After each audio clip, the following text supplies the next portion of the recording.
An ATC exclusive for the record books. Yes, the one only Ryan Keely pulled through for a very dope, very long, very fun exclusive Q&A with the one only ATC Cyrus, and we talked about so much stuff. No hesitation. Let's jump right into it. First, Ryan, I got to ask you, Little Giants, best underrated Disney movie of all time, or no? Honestly, I didn't realize that movie was a Disney movie. I think it's one of my favorite movies as a child, but that's because as we go back, I'm a Devon Sawa stan. I purchased every single issue of Teen Beat and Tiger Bop and all of the Bop magazines that he was in. I don't know, between fourth and sixth grade. Mm-hmm. So yeah, I love that movie. I love. He was in this other movie with, I want to say, Jonathan Jackson, where they were brothers. They were surviving Alaska with JT2, Jonathan Taylor Thomas. Yep. Oh my God, classic in the '90s, right? He was everywhere. All of those movies, of course. You know, Casper the Friendly Ghost. The Can I Keep You? Yes. You know, we all wanted to be kept by Devon Sawa's adolescent arms at that point. Yo, Ryan, I got you. Are you like a true movie fanatic? Like, I feel like me and you could do like the A list, like 3 movies a week, or you just like movies here and there. I'm more of a book person. Really? I was raised without TV because I was raised by a bunch of fucking hippies. Okay. But I do love my movies. I love TV more, and that's just because the few times I had access to TV, I was over at my grandmother's, and I would binge. She would just like leave me unsupervised with me and Nickelodeon for like 13 hours at a stretch. It was magical. Now, when it comes to Nickelodeon, are we talking like Ren and Stimpy? Are you afraid of the dark? All that. Why did you let me watch Ren and Stimpy? It was basically Ren and Stimpy and a lot of Bewitched. It was a very weird diet. And then after school, it was, I would wake up early for the Tick. And then after the Tick, Yes. I would watch X-Men, which for me, that is canon X-Men. That is Yes. mid-90s animated X-Men is the X-Men that I live for. And then, what did I watch? A lot of Bewitched with my grandmother. Nick at Night, Batman the Animated Series. Yes. Animaniacs. Oh my God. Yes. Sorry. My sexuality was weirdly shaped by, like, I want to say Animaniacs, but let's still go back to something you said earlier about Little Giants. You said, is that your favorite Disney movie? Mm-hmm. And what I didn't realize until literally this week is that Pretty Woman was a Disney movie. That's crazy. So I'm going to have to go with Pretty Woman as my favorite Disney movie for sure. You know what's crazy? That's so much of a cheaterish way, because somebody told me not too long ago that like Howard the Duck is technically a Marvel character, because I said something like, yo, who's like the most underrated Marvel character, and they're like Howard the Duck. Duck is Marvel? And like someone was like, yo, Howard the Duck is a Marvel. Yeah, because I think at the end of the Guardians of the Galaxy, there's a whole Howard the Duck like cameo, like Easter egg. And I was like, wait, why? And I was like, yeah, he's a Marvel entity. I was like, wow, that's too nerdy for me. Okay, so that is not too nerdy for me, but what is too much for me is freaking these goddamn Easter eggs at the end of these Marvel movies. I haven't seen any of them because some of us need to go pee. Yes. Like, I'm sorry. I go to a movie theater. I get my extra large unsweetened iced tea. I get my regular popcorn with no butter. Ooh. That butter makes me a little nauseous. It's more so I don't bomb on anybody than a flavor choice. I do put salt on there though. Gotcha. And those movies, they just keep getting longer and longer and longer, and I gotta go pee. And I'm like, and I don't want to leave because as soon as I leave, I'm gonna miss action. So yes. It's all those Easter eggs I just hear about. I feel you. And Ryan, let me tell you, if you ever want to leave a Marvel movie and not miss anything, go see The Eternals, one of the most boringest Marvel films of all time, beyond disappointed. But I love Kumail Nanjiani. Oh my God. Have you seen it yet or no? I have not seen it. You're not missing out on anything. They went Star Trek. 2 edibles and half a muscle relaxer.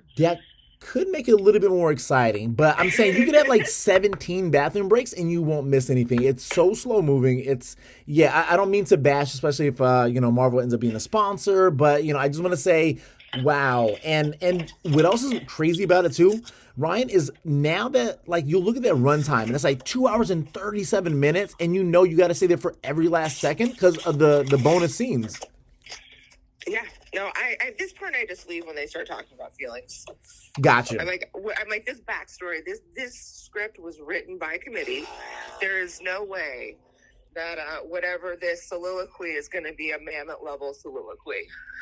So I can just wander out and be like, oh, that's the reason why we're doing this. Cool. Go back to blowing things up. Thank you. 100%. So we have Pretty Woman as your all-time favorite Disney movie. Allegedly, we got to fact check that, but we do know that I just watched movies that made us, and Pretty Woman is a Disney movie. That is crazy, Ryan. Crazy, like mind blown type crazy. But so I grew up in the peak of the Disney movies. So I started as a child with The Little Mermaid. I think I saw it in theaters. I may have been like 4. I don't know when that movie came out. And then the last one that I remember being it was for me like the top 3 are the Little Mermaid, okay, Beauty and the Beast, and Aladdin. Though honorable mention to The Lion King. And growing up with those being the formative Disney movies, like I can't fuck with this Frozen nonsense. I did not see Raya the Last Dragon. I just don't. Got you. But you know what? One thing that I did want to ask you, Ryan, because we did a brief Q&A before this interview actually happened, is that Demolition Man goes down as your all-time favorite movie. What? It predicted the future. Not only did it predict Arnold Schwarzenegger's political aspirations, it predicted the outlawing of additional salt in New York. It predicted large corporations purchasing all of the restaurants and everything turning into a multinational conglomerate. And I mean, Yum Foods, Taco Bell, does own a shit ton of restaurants. Also, I love Taco Bell. Okay. So I would be totally okay if all restaurants were Taco Bell. So maybe I'm just a little hopeful about the future. And, and cryo prisons. Like, I don't think we're that far away from, with our prison industrial complex and extreme sentencing laws, I don't think we're that far away from people being locked up literally for all eternity. That is crazy. Just kind of backpedal like 10 seconds prior. Taco Bell over Chipotle. I don't believe it. I don't think you can really sell me on the fact that Taco Bell is better than Chipotle. I'm sorry. Chipotle? Oh, I'm sorry. One of them makes me shit and one of them doesn't. Oh my gosh. Wait, but that could be a good thing though, right? Are you calling me fat? Are you saying I need to blow it out the back? I'm saying like sometimes like women go get the whole the coffee enigmas. No, not enigmas. What am I trying to say? Coffee enigmas. Yes. Coffee enigmas. Yes, exactly, right? And they enemas. Okay, I know what I'm talking about. But yeah, so that could be a good thing. This sounds like something that you heard about on Reddit and you think that women do. It's like the Cleveland steamer. It's one of those sex moves that no one has actually done. That is true. I grew up in Seattle. Trust me, one of my best friend's first job was at a Starbucks. I'm actually I just brewed with my Nespresso, but I might switch over to Chemex for coffee later in the day. Okay. Pour over action. I've never given myself a coffee enema. And trust me, I was an experimental child. I once gave myself a beer enema. So if coffee enemas were a thing, I would have done it. Going to completely go off of the food and movie topic. And one thing that I got to ask you, okay, Ryan, is when did the whole long hair to short hair transformation happen? And I know I could have Googled and got like some weird like Vice interview response. But my thing, though, is that when I Google image you and of course, you're beautiful, you're amazing. But I see you with the long hair. I'm like, you were like beautiful and amazing then, too. When did that transformation happen? So I took 5 years off of performing. During that time, I became a licensed esthetician. I also was lucky enough to work for Stan Lee, and I had a show on Playboy TV, which was really great. We did 82 episodes. And then Playboy went non-nude for free. issues and killed my show. It was bullshit. But at the end of that time, I had a severe health issue, and I ended up having to have major shoulder surgery. And so when your shoulder's fucked up, the last thing you need to be doing is giving yourself a blowout. So chop the hair off. And never look back. I mean, again, and it's so real. Like, can we just be honest though, Ryan? Not everybody looks good with short hair. It's like how some men don't look good bald, right? But for you, you've been like, I look good bald, so I had no fear. I was a punk rock kid, and I shaved my head in high school. So, gosh, that is everyone true. else was like, "Oh my gosh, you chopped your hair off. You're so brave." And I was like, "No, my shoulder hurts, and I got cheekbones." Got you. But have you never like considered going back to like longer? And of course, you could throw wigs on, things like that as well. It's slowly growing out. We'll see how long it gets.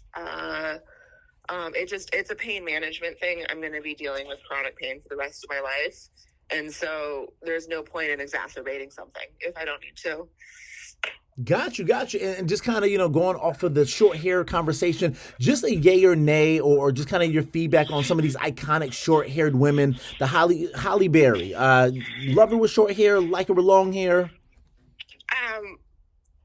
I mean, her, Brigitte Nielsen, Sinead O'Connor. Yes. I mean, Sinead O'Connor actually does not look that great with longer hair. Sinead's better with no hair at all. But Demi Moore, gorgeous bald, gorgeous with her long, luscious locks. I think that the hair does not make the woman. I feel you on that. What about Amber Rose, though? Especially being out there in the LA area? Amber has really, especially in the hip hop world, she blew folks away with that short hair and just made it her own. I mean, what blew people away is mostly that picture of her and Kanye canoodling back. I think this is when he was still interning at, wasn't he like Louis Vuitton, right? Louis Vuitton. Yep. Yeah, so he's interning with them. They were backstage, and there's a picture of them, like, I think her head's in his lap, and everyone's like, "Oh, yo, fashion turned Kanye gay." Blah, blah, blah. And it was like, no, actually, this is this gorgeous woman, Amber Rose, who has like extremely short haircut. I mean, I've seen pictures of her with a wig. I think she's beautiful regardless. She's a beautiful woman. I don't care what length her hair is. Like, I'm feeling it. A few more things I have to throw at you, Ryan. Again, thank you so much. I know you're on the early side of the day out there in the West Coast. But speaking about the West Coast, how could you turn your back on Nathan's and show all the love to Okie Dogs? Okay. No, I did not turn my back on Nathan's. You asked me. Excuse me, Pink's. I'm bugging out. Pink's hot dogs. Do you want me to have that tourist bullshit when I can actually go straight to a punk rock legendary spot? Tell me about it. Why is it so legendary? All right. I have to put you on speaker. I'm ready. I was not prepared to defend Okie Dogs, but I can do it. You have to. Because I'm a Pink's hot dog. When I go out there to Santa Monica. What do you like about Pink's? Do you like waiting in lines? I really don't. I need you to win me over.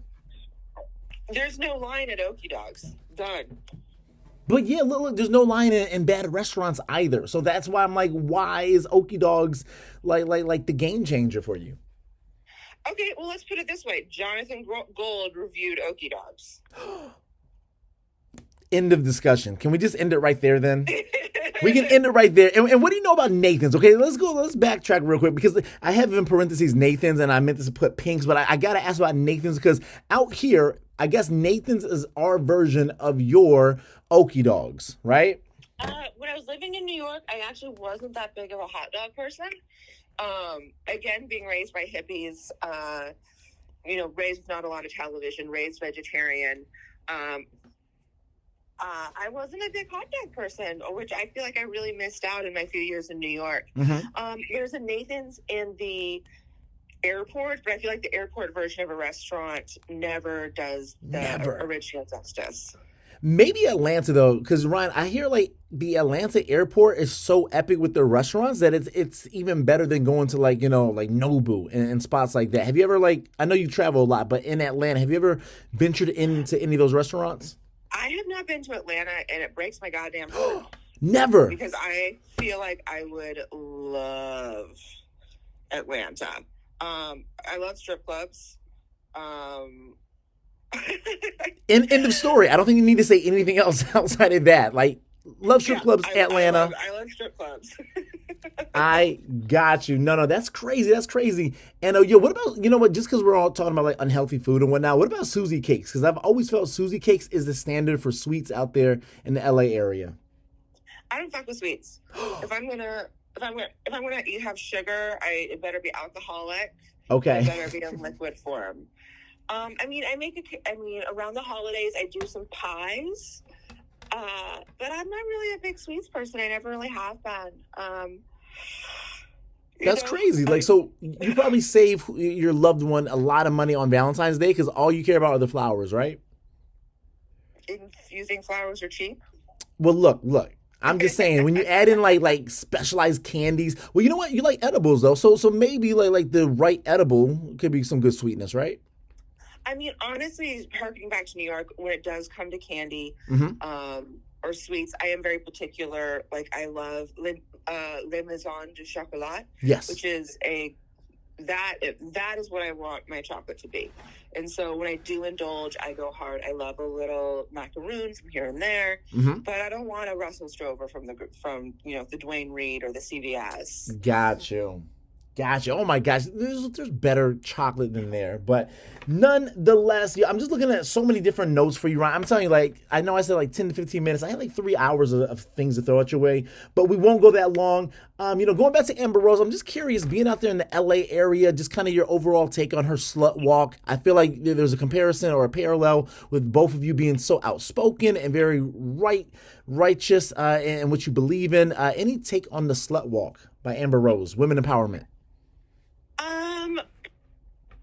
I love what she does. I love that she has a voice.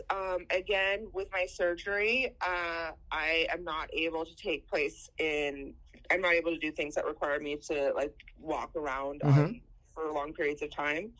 I love what she does. I think she looks really cute in her outfits.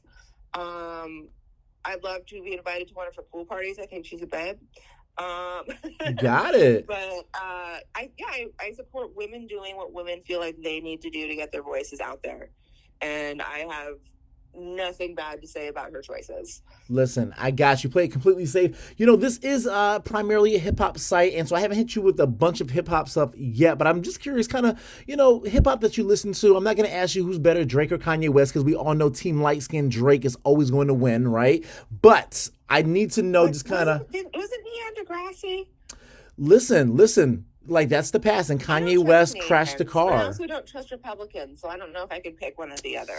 But if you had to, come on, I can see you twerking to way more Drake stuff than Kanye stuff. Yes, no, I don't know. Maybe. I don't know. I'm still mourning the loss of Shock G. If you want to talk about twerking songs, listen, that was will always be my jam. Crazy. You know what's crazy? Not Shock G, but his partner. Why can I not think of his name? Oh my God, we interviewed him like a few months back. But yeah, talk about a digital underground, like legendary loss. I mean, as a West Coast girl, digital underground is, very formative musically for me. I mean, you go from digital underground. Tupac was always my favorite rapper. Who also came from digital underground. That's where he got the name. So yeah, I wouldn't argue Drake or Kanye at all. I'm not going to go between Chicago and Canada. That is true. What about Tupac, though? Just kind of being that iconic. What was it about Tupac overall? Well, everyone loved how sexy he was. Tupac was a good writer. That's the thing. Tupac was a good writer. If you look at his lyrics separate from his beats, he was a poet. And that's the thing is that, as someone that was raised without TV, as someone who was raised, I'm always that asshole. It's like, who someone asks me about something, I'm like, no, I read the book. I didn't see the movie or the TV show. I am that asshole. That's who I am. I'm slowly morphing into Larry David the older I get. Yes. Oh my God. Okay. And it's when you're able to separate the lyrics from the music and they still show up as a piece of artistic work. I think that's what really made him stand out. Listen, I would ask like a bunch of follow-ups to that, but you name dropped an icon, a living GOAT, Larry David, Curb Your Enthusiasm, super must watch. Are you on the current season or are you watching throwback episodes? I'm behind on the current season. season. I'm banking. I'm waiting. I'll probably watch it sometime this week. Okay. I like to bank like 3 or 4 eps, just like I haven't started Wheel of Time. I like to bank 3 or 4 eps and then binge hard because I can't do the just one ep at a time. I need multiple. Yo, I'm with you, Ron. Can we like Demolition Life and Demolition Man Life and just like start like Netflix set the tone with all the episodes all at once. All this like weekly, like we can't remember these episodes after 7 days, right? I mean, I drink too much for that for sure. Got you. Oh, okay. ... Couple other things for you. I did want to kind of find out just how come Nate Dogg plays such a big part in you. And I know that was one of the questions about if you could control your playlist at the gym, it would be Nate Dogg. What was it about Nate Dogg for you? Nate Dogg just always sang the best hooks. Like, let's be real. He worked with the best. He came in. He sang the hooks. And that was it. Like, I personally own his solo album, which I don't know if I would recommend. Okay. But I bought it because I love. Mm-hmm. And speaking about another death that hit real hard. Yeah. Fuck, like, Nate Dogg should still be here. He sang on all of these iconic tracks. And I was at I'm still kind of, I'm still being COVID safe. So I was at a pool party for my like expanded bubble, I would say. And this kid, we'd been fighting about music all afternoon. It was one of those situations where the problem is everybody can link into the sound system. So everybody's jumping on there and there's no freaking consistency. And, you're getting everything from like, Billie Eilish to Bill Withers. And, everyone's like, no, I want to hear this song. And this friend of mine put on this remix of fucking every single Nate Dogg track. What? Crazy. And everyone just stopped. Everyone was like, oh my God. And we've been arguing all afternoon. And for the next hour, I want to say this mix was, we were all just like having the best time and grooving, and like our Sunday fun day fell into place. And since then, that list and the other one that I sent the link to, the man's got a gift. He was very great about what he chose to work on. And they're all bangers. They're all freaking bangers. And you put them all together, it's one of the things that you're like, oh shit, this is one of the best mixes of all time that I did not expect at all. I will say, re-listening to Nate Dogg in his entirety, there's a little bit more misogyny that I remembered from my tender youth. But yeah, love Nate Dogg. For sure. Nate Dogg. Listen, for sure. So yeah, if anyone can find any sort of Nate Dogg mix or put one together, I highly recommend it. And it, like I said, it was a whole afternoon of no one agreeing on music, and then it was just Nate Dogg solved it all. It used to be, with white people, or like at least the hipsters that I grew up with, it's always the right time to play Creedence Clearwater Revival. This was the same effect that this Nate Dogg mix had. Everyone's like, oh yeah, I like this. 100. You're Ron. One thing that I love about you too, kind of staying in that same vein of music and what we listen to, is the fact that I found this the most interesting about you is that you and I are so connected when it comes to like talk radio or like NPR, right? So NPR, for me, it's Howard Stern, right? Sirius XM, Howard Stern, his interviews, just like listening to just talk versus like having music played 24/7. And I just got to know, is that kind of like what you were saying about being a book nerd and things like that? Or like, where did the NPR love come from? Well, going in the Pacific Northwest, NPR is just kind of always on. It's just one of those things that's it's always on. And for me, it's because I don't like watching TV, but I'm a total news junkie. It's how I get my news. So I can get caught up with what's going on in the world without having to but I can still open the mail or make breakfast or do whatever it is without having to sit down and watch. And so I've always I love my NPR. I love my BBC. I love my Kai Rizdal. Yep. It just, it's important. It's important to be informed, and that's just how I consume my news. For sure. And do we need any Joe Rogan 24/7 news? Because I know Aaron Rodgers gets all of his news exclusively from Joe Rogan. So I listened to Joe Rogan for a lot of years. I will I respect the man tremendously. I quit listening a couple years ago. There was an episode he did with a female Holocaust expert, and he asked some Holocaust denial-y questions. I know that he is not a Holocaust denial person, and I know that he, was asking these questions in his devil's advocate style, and it just really turned me off. So I just haven't.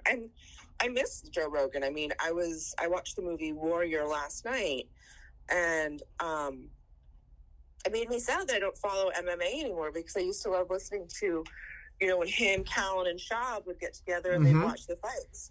That used to be one of my favorite Joe Rogan things, or when they do the Sober October and, Segura and Kreischer and him would fight for, various fitness challenges. So I miss Joe Rogan, but I feel you. Listen. No, it's sad. It's like this 10-year relationship is over. I used to refer to it as the dulcet tones of Joe Rogan. I was dating someone, oh God, probably this is 08, 09, and then we would fall asleep every night to Joe Rogan. That's crazy. And so, yeah.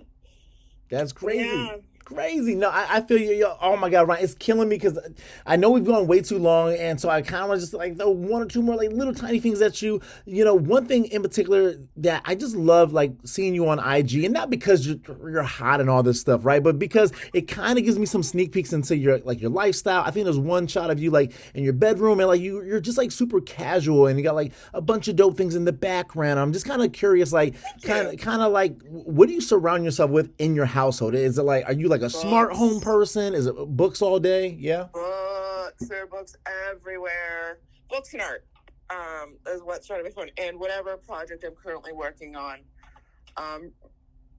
It's and I love to reorganize. I love to decorate. Ava, knock it off. I also surround myself with cats. I'm a full-fledged cat lady. But yeah, it's very domestic, but it's full of art and books, I'd say. Oh, and cooking. I love to cook. My kitchen is always stocked. Nice. Oh my gosh. Breakfast right now. I'm about to whip up. I'm going to do a chorizo hash. Nice. Is it going to be a Thanksgiving or a Friendsgiving for you this year? Both. Nice. Both. My step siblings both now live in California, so they're going to come over. Then I've got my homies coming over. So it'll be a good mix. I love my step siblings. And then I'll spend Christmas with my biological sister, but family's family. Got you. Yeah.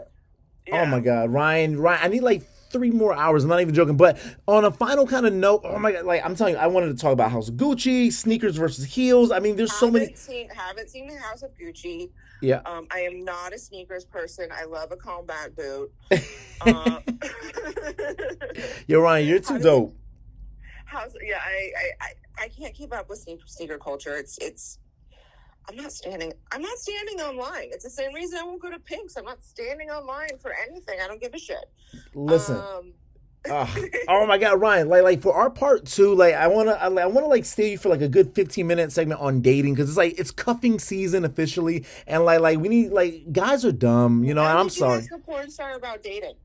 I'm just, oh my gosh, I'm not on any of the apps. Raya will not approve me for whatever reason. Crazy. Now I'm 37, so I understand. But when I applied, I was 32. Okay, that is respectable. And my profile is still pending. So fuck Raya. Crazy. I'm not going to be on any of the other apps. If you see me on there, it's a scam. But I'm a freaking porn star. Like, I'm not going to have any dating advice. If I get laid on set and spend time with my friends. I know, but I don't need to date. Oh man, you know what? In your industry, there's been so many like couples have gotten married and retired from the business and all that stuff. So good for them. Good for them. Good for them. Oh my gosh. Okay, final thing for you, and I promise I will cut you loose so that you can enjoy your day, especially as we get ready for Thanksgiving, is, you're on so many different platforms. Of course, you have a massive following. I know it's kind of cliche and generic-y sounding, but like, how do you satisfy, oh my gosh, little inappropriate word, how do you satisfy all those platforms because honestly, Ryan, like you're all over the place in a positive way, and you have so many different platforms that I'm not on TikTok. not That's on what it is. TikTok. I'm not on TikTok, and I'm not on Snapchat. So I think that I would love to be on TikTok. I don't have the energy, but connecting with my friends on OnlyFans is honestly that takes the biggest chunk of my time because people that subscribe to my OnlyFans have literally, and the subscription, I think it's like $7 right now. It's not expensive. And by paying that $7, they're showing that they care enough about me to make sure that my rent gets paid. So from there, I've been on Twitter since '08, so that's just an addiction. And Instagram, I always wanted to be a model, so I get to show off on No, for sure, for sure. my attempts, for a thick 37-year-old. I'm still trying to serve looks, baby. I feel you. So. What I want to do, hold on, before you hang up, Ryan, I'm going to end the interview recording right here, and then like ask for a bunch of.